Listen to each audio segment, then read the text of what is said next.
algebra in a different course, we did not discuss the conversion matrices to this extent. We just used the Gaussian elimination process for getting to the answers. Are these matrices important for programming purposes? Those matrices, you mean the elimination matrices? Oops. Yes. Are these elimination matrices important for programming purposes? Absolutely. So, so you are sharing now the screen? Yes, I will continue with I exercises. was just confused with my own screen. Of course, for programming, once we are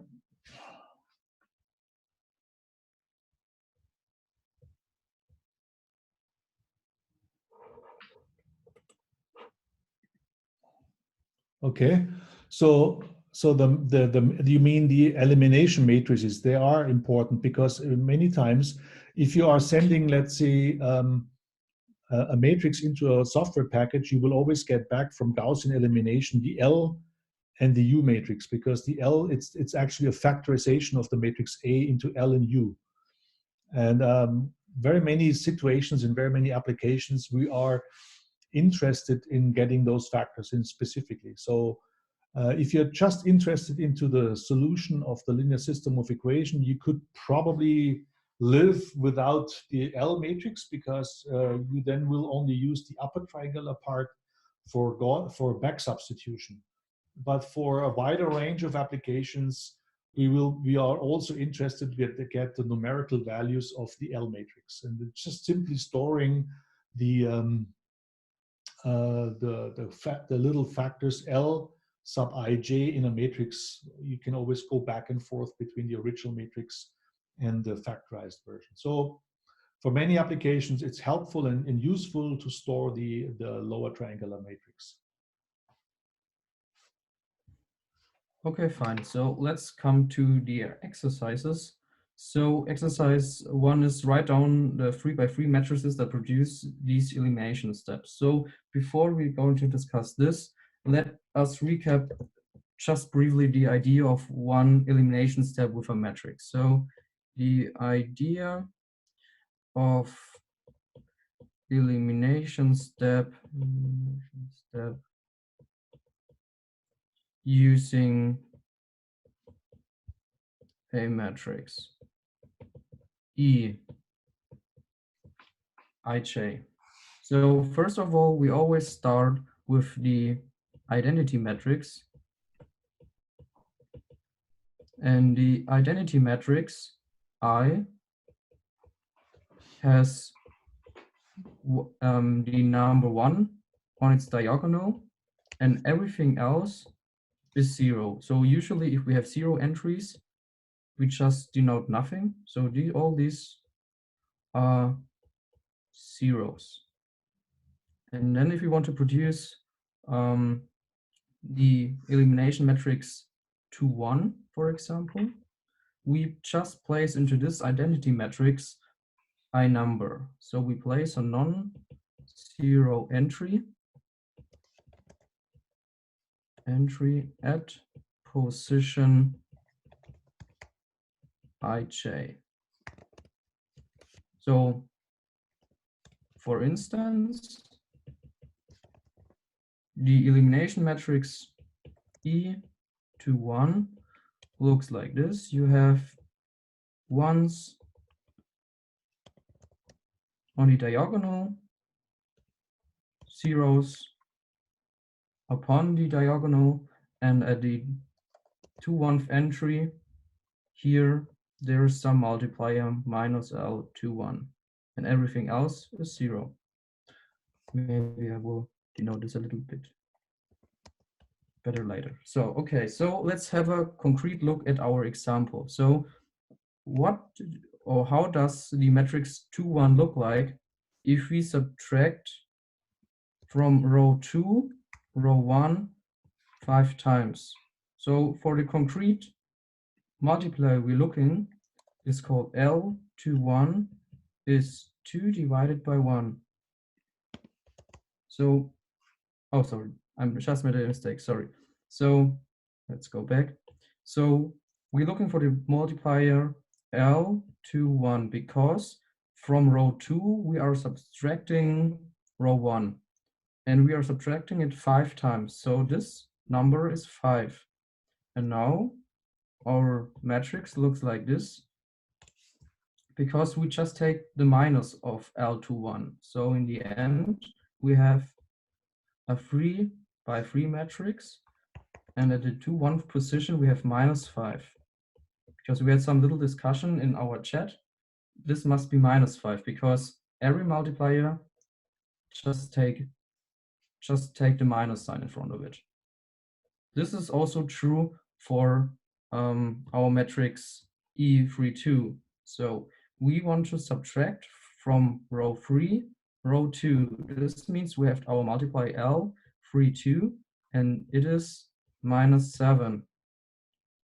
So let's make this E21. So E32 is again our 3 by 3 matrix with 1s on the diagonal, 0s above the diagonal, and at a 3-2 position we have -7, and this is +7.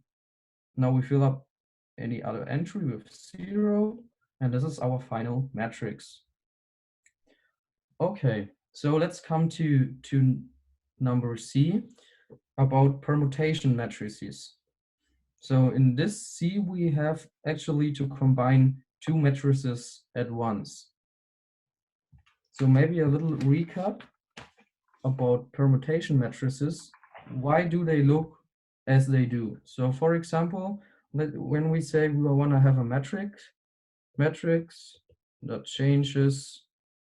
changes row 2 with row 3. It looks like this.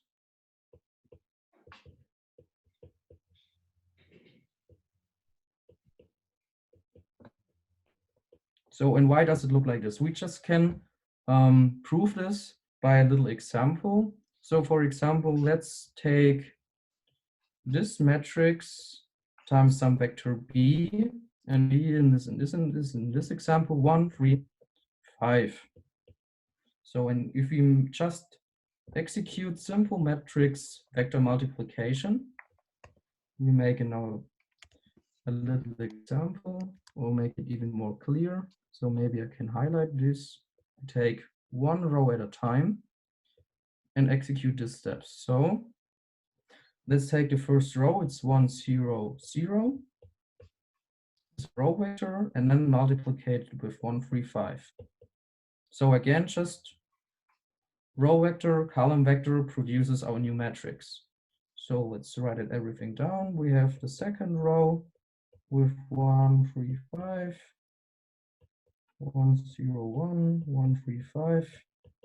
So we end up having a big matrix with just 3 entries. So and if we now look at this multiplication, let me take another color, we see, okay, in each step here, let's look at the first entry. In each step here, we only take the first component of the b vector. So in this case, we have only the final result is 1. If you look at the next line, use blue color, we are going to take the third element of this b vector, this is 5. Now in the last line, we're going to take the second element, and this is 3.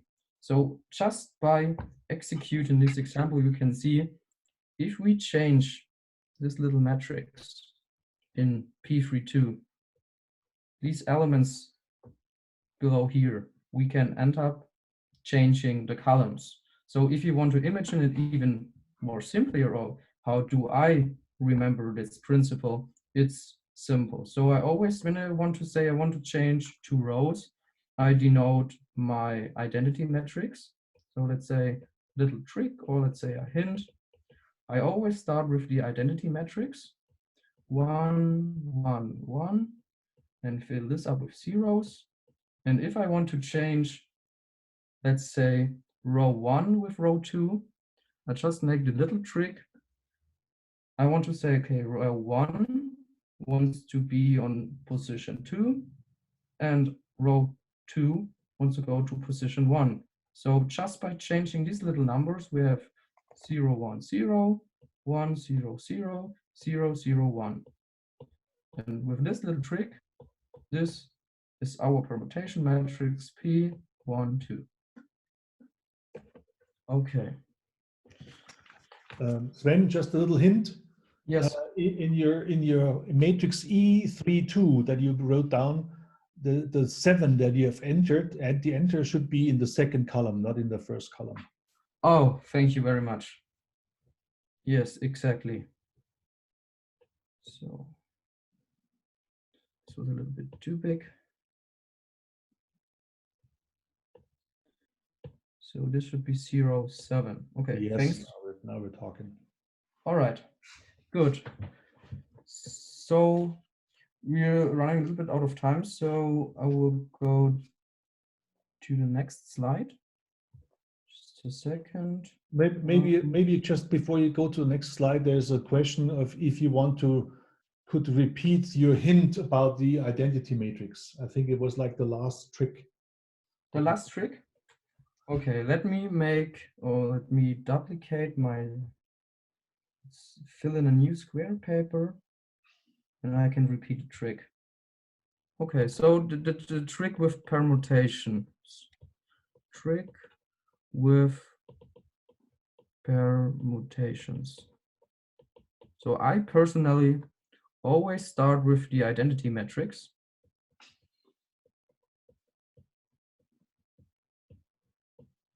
So number 1, start with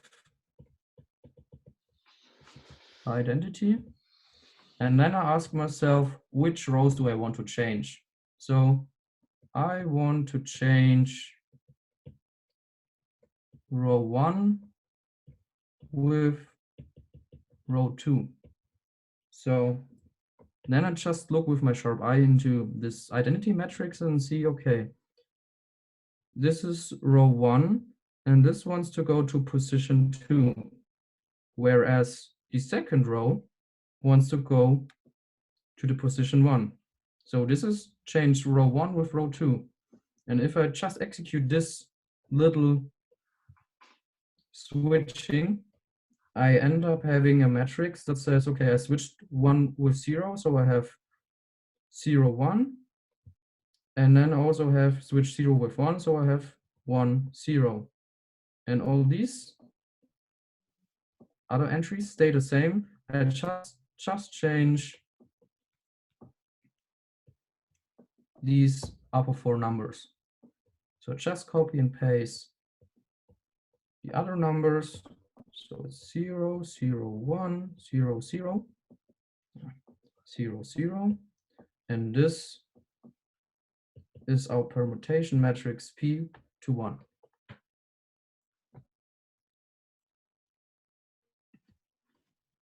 Okay, and now let's move on to the final solution to number C. So number C wants to have 2 operations. So we want to change row 1 with 2 and row 2 with 3. So basically we have 2 matrices. Firstly we want to change row 1 with 2 and row 3 with 2. And if you look up in the slides shown by Mr. Deepole, we know this operation, if you want to operate on our matrix A, we have to apply P1 to 1 and P3 2. So I think we'll come up with this operation later in our next session or next unit. So we have to apply 2 matrices. So 0, 1, 2, 1, 0. 1, 0, 0. And we have to matrix multiply these 2 matrices and then obtain our result, which says the final result you also can find on Moodle is this matrix 0, 1, 0, 0, 0, 1, 1, 0, 0. This is our final result. Okay. Are there any questions in the meantime? Yes, basically, if you want to change row 2 with row 1, it's the same as if you want to change row 1 with row 2. So P21 is the same as P12. Was bringt der Trick? So what does this trick give us? Well, this is just a little hint how I remember the permutation matrices. So this is also works for the 3 times 3 dimension, but you can also scale it up to matrices with 1000 times 1000. You have to think about which rows to change, and you can execute this step. Okay, now to exercise number 2. This should be really straightforward. So which matrix has ones on the diagonal and zeros otherwise? So ones on the diagonal means matrix 1, 1, 1, 1, and so on and so on, and 0 elsewhere. This is our identity matrix. So now we're looking for a matrix that has ones on the diagonal and zeros otherwise, plus a non-zero entry at some position. And this is, let's say, draw it again, 1, 1, 1, 1, and so on. Zeros here, and maybe here in this area, there's one non-zero entry Lij. And this is, as we have seen before, our elimination matrix. Okay, now we're looking for a matrix where rows are reversed. So this is, as shown before, our permutation matrix. Last but not least, we are looking for a matrix that is enlarged by some column B. So let's say we have a matrix A, we have column vector B, and we want to enlarge our matrix. We have A and B. So this is our augmented matrix. All right, fine.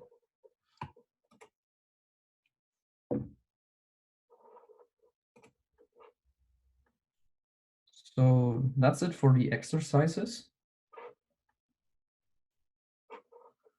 In the meantime, I don't see any further questions on TweetBack. There was one question concerning, maybe go back to the slides where the matrix multiplication is reiterated. It's in the slide deck. So I think it's slide number 7 or so. Okay, so keep going. Just say stop because I have no numbers. Okay, keep going. Keep going. Keep going. Here, stop.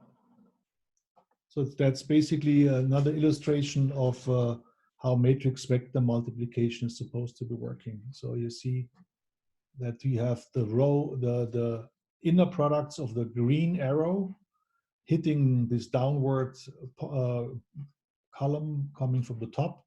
And then you can see this is creating this particular, well, I don't have a, I can't show you right now because it's yes, I can stop my sharing. So you basically see at this matrix multiply the schema how to do matrix multiplications. So you usually compute the inner products. Oops, no, I'm No, you are able to show it on your slides. Yeah.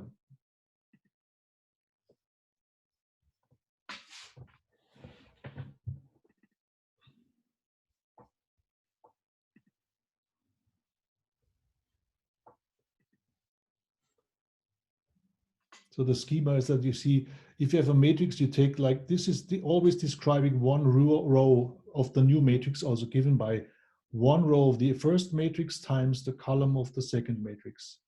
It's an inner product. Or the row of the red arrow with the first column will give you this second element.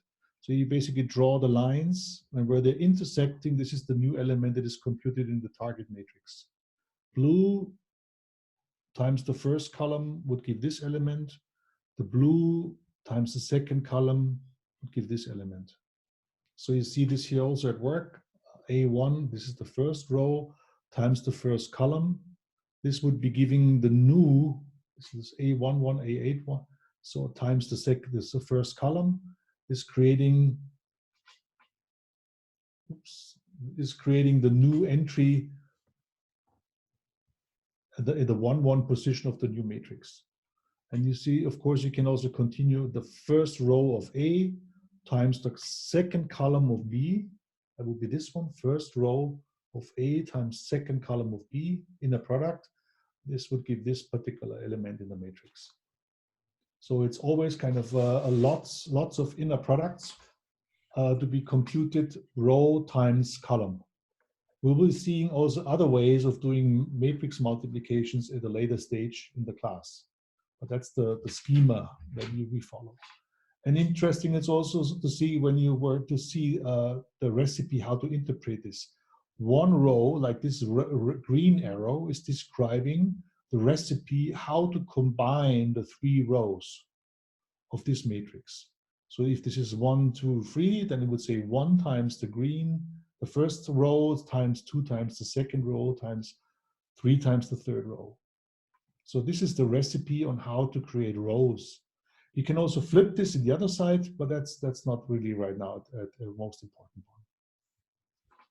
So maybe just follow it, and then you can see the individual steps, how the inner products are done, and you can follow the final result of the matrix multiplier. I hope this is giving you a little bit of an upside on how matrix multiplication works. We have more sessions on matrix operations after lunch. And if there's still some question, we can do some exercises there to make sure you all are on the same page. Okay. Now, let me see if I can return this.